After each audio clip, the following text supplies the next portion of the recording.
আপনি কিফায়েতুদ্দিন প্রামাণিক? যে আপনার ছেলে আসিরুদ্দিন প্রামাণিক? যে সে কি আরব আমিরাতের আজমান শহরে চাকরি করে?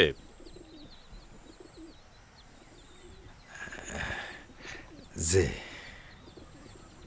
আপনার ছেলে কি ওই রমজান দালালের মাধ্যমে সেখানে গেছে? যে এদিকে তো এক কাণ্ড হয়েছে। তোর এই রমজান ভাই তো টাউট। কেন কি হয়েছে? আরে সে তোমার বিদেশে বরাত! আরে বেটা টাউট, লোক পাঠাইছে বিদেশে গলা কাটা পাসপোর্টে, সে লোক আবার গেছে মরে। দালাল শালা নিজেই ধরা খাইছে।